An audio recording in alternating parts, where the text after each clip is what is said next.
एक लड़का है और एक लड़की है। लड़का लड़की को पसंद करता है और लड़की मतलब लड़की लड़का लड़की का अच्छा दोस्त है, ऐसा लड़की कहती है। और मैं वो लड़का, जी हाँ मैं, और मेरा नाम सुनील सुनील पाठक। मैं यही रहता हूँ, ये आपके घर के पास वाले नुक्कड़ वाली गली में। आपको लग रहा होगा कैसा बेवकूफ लड़का है, इतना कौन घबराता है। देखिए बात ऐसी है कि बात कैसी है मुझे भी नहीं मालूम। दरअसल मैं बहुत घबराया हूं क्योंकि आज मैंने डिसाइड किया है कि मैं शालिनी को सब कुछ बता दूंगा। मतलब मैं उसे बता दूंगा कि मैं उसे कितना पसंद करता हूं और मुझे कोई शौक नहीं है उसका दोस्त बनने का। आज तो मैं उसे पक्का कह दूंगा कि नहीं चाहिए मुझे ये दोस्ती वाला नाटक। क्या क्या पूछ रहे हैं आप, शालिनी कौन है? अरे मैं भी ना तब से बोला ही जा रहा हूं, मैंने तो आप लोगों को अब तक बताया नहीं कि शालिनी कौन है। दरअसल शालिनी मेरी दोस्त है। नहीं नहीं नहीं, दोस्त नहीं है, मतलब दोस्त है, मतलब मुझे ना वो दोस्ती वाला रिश्ता ना पसंद नहीं है। वैसे आपको पता है शालिनी आम लड़कियों जैसी नहीं है, वो तो बहुत स्पेशल है। वो इतनी सुंदर है कि परियां भी उसके सामने फेल है। और वो कोई मेकअप ही नहीं लगाती। जब भी मैं उससे पूछूं कि तुमने चेहरे पे कुछ लगा रखा है क्या, तो हंसकर कहती है मैं कोई मेकअप वेकअप नहीं लगाती, मेरे लिए तो लिप बाम ही काफी है। हंसती है तो सामने के चार दांत दिखते, और रोती है तो हो हर बात पर। कोई छोटी सी दिक्कत उसकी जिंदगी में हुई नहीं कि रोना चाहा। वैसे कोई उससे प्यार कैसे न करे, उससे तो कोई भी प्यार कर सकता है, मतलब लिटरली कोई भी। वो है ही इतनी सुंदर। और मैं हूं सिंपल सा। वैसे मेरी माँ कहती है मैं बहुत सुंदर हूं। वो कहती है जब मैं ब्लैक टी शर्ट पर नीली जींस पहन लेता हूं ना तो शाहरुख खान लगता हूं। पर शालिनी कहती है कि मुझे ड्रेसिंग सेंस की नॉलेज नहीं है और मेरे बाल हमेशा बिखरे रहते हैं, मैंने झाड़ता क्यों नहीं। वैसे मैं तो अपने बाल रोज झाड़ कर निकलता हूं घर से, पर ये अपने आप ही घोंसले जैसे हो जाते हैं, तब इनमें मेरी क्या गलती। वैसे शालिनी आने ही वाली होगी, मैं काफी देर से उसका इंतजार कर रहा हूं। क्या शालिनी से मैं कहां मिला? अरे ये तो बहुत ही मजेदार कहानी है। वैसे आपको एक बात बताऊं, मुझे पहली बार में शालिनी बहुत इरिटेटिंग लगी थी। वैसे वो थी भी थोड़ी सी इरिटेटिंग, बात ही ऐसी कर दी थी उसने उस दिन।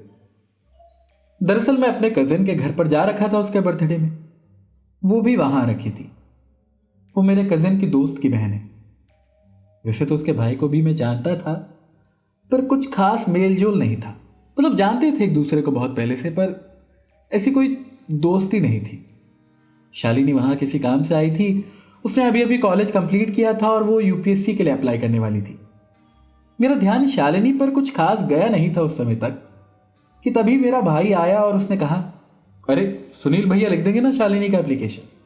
मैंने भी कहा हाँ हाँ क्यों नहीं, किस बारे में लिखना है। तभी मेरे भाई मारुति ने कहा वो यूपीएससी फॉर्म के लिए कॉलेज में डिग्री लेने के लिए एप्लीकेशन देनी है भैया। आपको तो आइडिया हो गई। हाँ हाँ लाओ पेपर मैं लिख देता हूँ, उसमें क्या है। तभी एक आवाज़ कानों में आई, अरे पूछ लो इंग्लिश में एप्लीकेशन लिखना भी आता है या नहीं, पता चले मेरा एडमिशन रिजेक्ट हो जाए एक मिस्टेक के चक्कर में। इस बात ने जैसे मेरे अंदर के छोटे से मेल ईगो को हट कर दिया। अरे 12th में टॉपर था मैं अपने स्कूल का, अब ये मुझे बताएगी कैसे लिखते हैं एप्लीकेशन। पढ़ी आई। मैंने मन में सोचते हुए उसकी तरफ चिढ़ते हुए तिरछी नजर से देखा। वो वहीं हाथ में एक पेपर लिए हुए खड़ी थी। उसकी आंखों पर चश्मा था और वो अपने चश्मे को सीधा करते हुए मुझे देखकर ऐसे हंस रही थी जैसे उसने बहुत बड़ी कॉमेडी कर दी और सब यहां उसे इस लाइन के लिए नोबेल प्राइज देने वाले हो। ये दूसरों को इंफीरियर फील करा के हंसने में लोगों को कितना मजा आता है ना। पढ़ी आई मुझे बताने वाली कि मैं लिख पाऊंगा या नहीं। ये 20s के बच्चे ना, इन्हें लगता है कि ये सब जानते हैं और बाकी दुनिया जो है वो बकलोल है और ये दुनिया का ज्ञान लेकर बैठे हैं। मैंने ये सब गुस्से में सोचते हुए एप्लीकेशन लिखा और फिर ऐसे कॉन्फिडेंस के साथ अपने भाई को दिया कि जैसे मैंने अभी अपने गिरते हुए स्वाभिमान को उठाया, जैसे बाहुबली में प्रभास शिवलिंग को उठाता है। के बैकग्राउंड म्यूजिक के साथ मैं अमरेंद्र सुनील पाठक की फीलिंग के मजे ले ही रहा था कि तभी शालिनी की आवाज कानों में आई। वाह, आपने तो सही फॉर्मेट में लिख दिया। मैंने भी यहां अपने संस्कार दिखाते हुए आराम से कहा जी, और मन ही मन सोचा अब आई होगी मुझे थैंक यू बोलने। उसने मेरी तरफ देखा और बच्चे से मुस्कान के साथ कहा, चलिए आपने मेरी मदद की, जब मैं आईएएस बन जाऊंगी ना तो मैं भी आपकी मदद कर दूंगी। जी जी जी जी जी, मैंने जबरदस्ती का हंसते हुए कहा और मन ही मन सोचा, एक लेटर तो खुद से लिखा नहीं जाता और आईएएस बनने की बातें हो रही है। Over confidence. ऐसी ही लड़कियां मुझे पसंद नहीं है जो खुद को बड़ी हूर समझती और सोचती है कि लड़कों से प्यार से कुछ भी कह दो तो ये तो मान ही जाएंगे। मैंने उस दिन सोचा कि ऐसी टाइप की लड़कियों से जितना दूर रहूं उतना अच्छा है, पर कहते हैं ना जिंदगी वैसी नहीं चलती जैसा आप सोचते हैं। मुझे क्या पता था कि जिस शालिनी से मैं इस वक्त चिढ़ चुका था आज उससे प्यार कर बैठूंगा, सच्चा वाला प्यार। अब आप सोच रहे होंगे कि इसके आगे क्या हुआ होगा, है ना। बात ऐसी है, जब मैं वहां से जाने लगा तो शालिनी ने मुझे आवाज दी, सुनिए। मैंने मुड़कर देखा, वो अभी भी वहीं खड़ी थी। इस बार उसके चेहरे पर वो पहले वाली ओवर कॉन्फिडेंट मुस्कान नहीं थी, बल्कि थोड़ी सी झिझक थी। जी, मैंने रूखे स्वर में पूछा। वो एक्चुअली थैंक यू, उसने धीरे से कहा। आपको बुरा तो नहीं लगा था मेरी बात का? मेरे मुंह में आया तो मैंने बोल दिया, उसका बुरा मत मानना। मेरे मुंह में जो भी आया मैंने बोल दिया। वाह, मेरे भी मुंह में गाली आई थी तो क्या मैं दे दूं? मैं ऐसा कहना चाहता था, पर क्यों पल भर की मुलाकात के लिए मैं अपनी इमेज खराब करूं? ऐसा सोचकर मैंने नहीं कहा ठीक है कोई नहीं। मैंने हल्के से सिर हिलाया और वहां से निकल गया। मैंने उसके उस वक्त की थैंक यू को ज्यादा इंपॉर्टेंट नहीं दी। मुझे लगा ये वही पोलाइट फॉर्मल थैंक यू है जो लोग बोल देते हैं। उस दिन के बाद मैं शालिनी को लगभग भूल चुका था। मुझे उसकी वो पहली मुलाकात वाली एरोगेंस याद थी और मैंने उससे दूर रहना ही ठीक समझा, पर किस्मत को कुछ और ही मंजूर था। 2 दिन बाद मैं फ्री बैठा था और इंस्टाग्राम स्क्रॉल कर रहा था। अचानक मेरे नोटिफिकेशन में एक नया फॉलोअर दिखा, Shalini Shukla started following you. मैंने पहले सोचा ये कौन है, फिर फोटो देखी तो पहचान गया, अरे ये तो वही शालिनी है।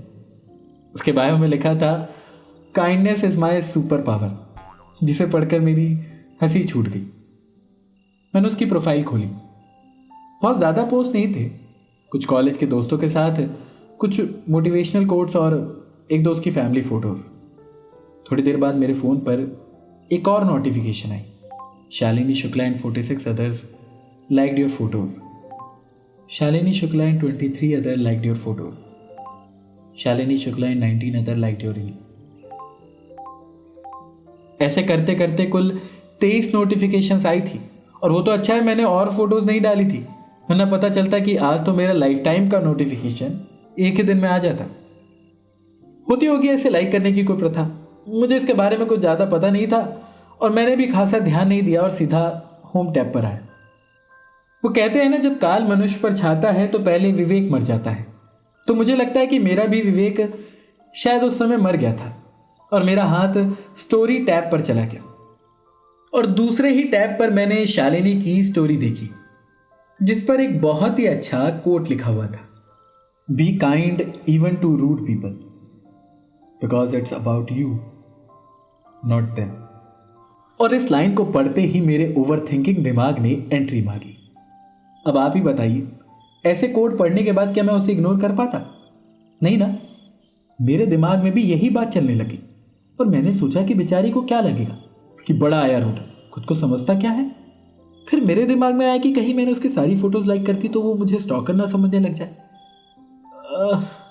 अब मैं क्या करूं? तो मैंने उसकी स्टोरी पर एक मैसेज कह लीजिए या रिप्लाई कह लीजिए लिखा। ये फोटोज के बदले में फोटोज तो नहीं लाइक करनी पड़ती है ना? क्वेश्चन मार्क और 3 हंसते हुए पसीना माथे से चूता हुआ इमोजी। तभी मेरे मन में एक ख्याल बहुत तेजी से दौड़ने लगा और मुझे लगा कि अरे क्या बेवकूफ़ों वाला सवाल पूछा तुमने सुनील पाठक, तुम खुद अपना अमरेंद्र सुनील पाठक वाली इमेज खराब कर दोगे। मैंने सोचा कि मैसेज डिलीट ही कर देता, वरना सोचेगी कि इतना बड़ा होकर बच्चों जैसे सवाल।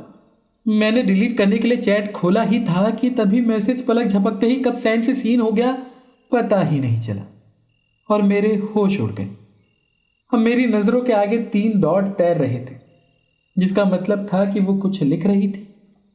3 डॉट कभी तैरते तो कभी अचानक रुक जाते, फिर तैरने लगते, फिर रुक जाते। कहीं वो ये तो नहीं सोच रही कि वो मुझे कौन सी गाली दे।